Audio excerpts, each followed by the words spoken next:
بھارتی صحافی نے آرمی چیف کی تقریر پر جو انہوں نے بھارت کو لے کر کی تھی، اس پر جواب دے کر پاکستانیوں کو شرمندہ کر دیا ہے کہ ہم صرف نعرے لگانے کے قابل ہی رہ گئے ہیں۔ اینکر نے کہا کہ ہم اپنے لوگوں کو اسپیس میں بھیج رہے ہیں اور پاکستان اپنے لوگوں کو سعودی عرب بھیج رہا ہے بھیک مانگنے کے لیے۔ صرف ایک ٹونٹ نہیں دوستو، کیا بھارتی میڈیا نے بہت سے کیے ہیں۔ آرمی چیف نے اوورسیز پاکستانیوں سے خطاب کے دوران کہا تھا کہ ہم بھارت سے بہت الگ ہیں، ان کی 15 لاکھ فوج ہم سے ڈرتی ہے، ہم مذہبی طور پر ان سے الگ ہیں، ہماری سوچ ان سے الگ ہے، ہماری منزل الگ ہے، ہمارے جو ارادے ہیں ان سے الگ ہیں، ہم ان سے بہت الگ ہیں۔ اب صحیح کہا ہے کسی نے کہ جب کسی ملک کی فوج اپنے ہی لوگوں کو اپنے خلاف کرے تو پھر وہ بیانیہ بنانے میں کامیاب نہیں رہتی۔ اب بھارتی اینکر نے کہا کہ آرمی چیف اس بوڑھے انکل کی طرح لگ رہے تھے جو رات کو ڈنر میں صرف غصہ کرتے ہیں۔ انہوں نے کہا کہ وہ کنونشن سے خطاب کر رہے تھے۔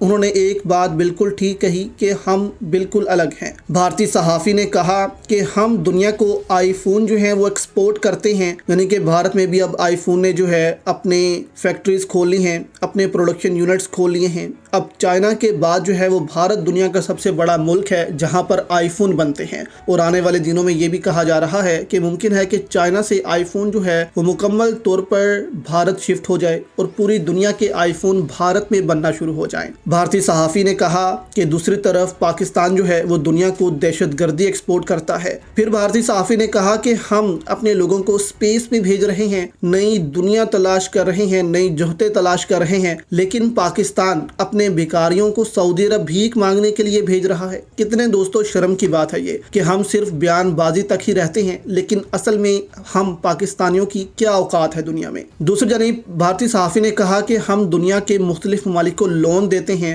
غریب ممالک کو لون دیتے ہیں، لیکن پاکستان دنیا سے لون پر لون لیتا ہے۔ ہم بہت ڈیفرنٹ ہیں، صحیح کہا آرمی چیف نے۔ پھر وہ کہتے ہیں کہ ہم چائنا کی ایکسپینشن پالیسی کے خلاف ہیں، ہم چائنا کے خلاف ڈٹ کر کھڑے رہتے ہیں، لیکن پاکستان چائنا کی کالونی بن چکا ہے۔ پھر انہوں نے کہا اور طنز کرتے ہوئے کہا کہ آئی پی ایل دنیا کی سب سے بڑی لیگ بن چکی ہے جہاں پر اربوں روپے کا بزنس ہوتا ہے، لیکن دوسری جانب پی ایس ایل میں جس نے سب سے زیادہ پرفارمنس دکھائی ہوتی ہے اس کو یہ ہیئر ڈرائر تحفے میں دیا جاتا ہے۔ یعنی کہ ایک بڑی میم بنی تھی کہ پی ایس ایل میں جو انٹرنیشنل پلیئرز ہیں جو اچھی پرفارمنس دکھاتے ہیں ان کو یہ ہیئر ڈرائر جو ہے وہ تحفے میں دیا گیا۔ تو اس قدر پاکستان کی جو ہے وہ دنیا میں بے عزتی ہوتی ہے، لیکن ہمارے حکمران صرف یہی کہتے ہیں کہ نہیں، پاکستان بہت آگے جا رہا ہے۔